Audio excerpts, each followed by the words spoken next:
Good afternoon, guys. My name is TKaouk. I hope you guys are all doing well and staying safe. Today, I'm going to walk you guys through the creative process of my entire project. As you can see here, this is my hand, and this is exactly where it began. Just looking at my hand and creating different gestures that we later created in different mediums. A handful of different hands that I made using different mediums. One of these hands ended up becoming my wire hand. This right here is the hand I ended up committing to create the wire hand. The reason why I chose this hand is because I felt like there was more composition to it. There was some sort of movement that was going on, and it was very gestural rather than just being a hand symbol. So when creating the hand in wire, I tried to stick with one contour line, and I created a double layer hand. So it's a 2D hand that looks 3D. So this image kind of does a good job displaying that double layered hand.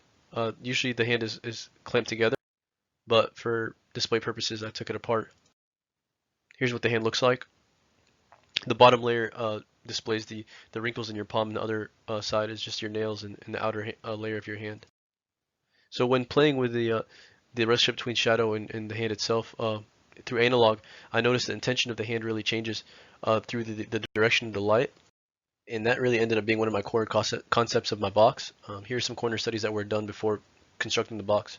When designing the bounding box, not only was I focused on the intention of the shadow in relation to the hand, but I also wanted to continuously speak that language that the hand was speaking, keeping that continuity of the design. So I created a box inside of a box to almost to speak that same language that the hand is speaking itself. You can see there's a lot of intentional decisions made to emphasize the parallel layering of the hand and also the movement, and as well as a privileged perspective that is created.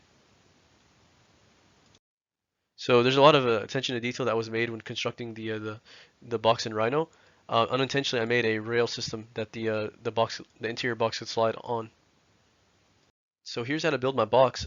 We created a manual to display how to create the box itself. I was inspired by Lego and their very minimalistic design that even like a toddler could understand. And it's interesting because this actually was pretty useful in the future. When I was actually creating the box in real life, I actually like referenced back to this several times. Here's a picture of me actually referencing back to it. So when I actually created the box in real life, I didn't realize how big it was in Rhino. Um, it was kind of something I embraced and kind of appreciate now. But here's the image of a grown watermelon in my box. As mentioned, the detail in the box is very intentional.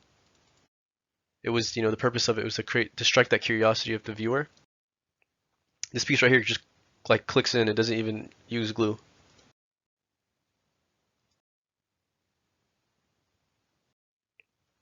And getting to the cladding, I feel like the cladding really elevated my project. It helped me create that mysterious effect that I was kind of going for.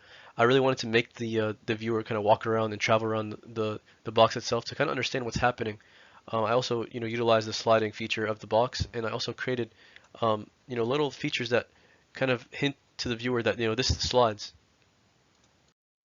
Here's a better example of what I was talking about. This piece kind of protrudes out, just some eye candy and Rhino.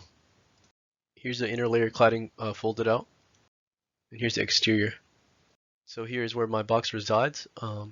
I off-centered the entrance to the room to really create to strike that curiosity of the viewer before they even see the box itself. Here's a little peek into the room, and here's what the interior looks like.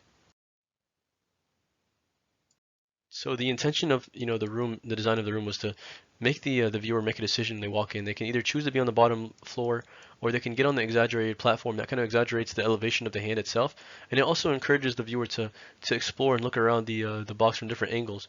As you can see, this kind of emphasizes the privileged perspective of the box, and this kind of visually helps the viewer understand that this is like not as important as the front side.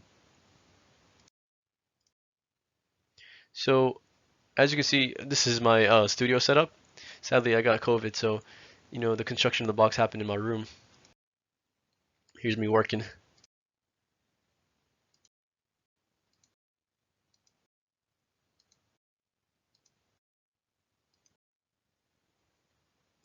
This kind of gives you a better understanding of the scale of the box itself. It's huge. I'm not the shortest guy in the world, but it makes me look short.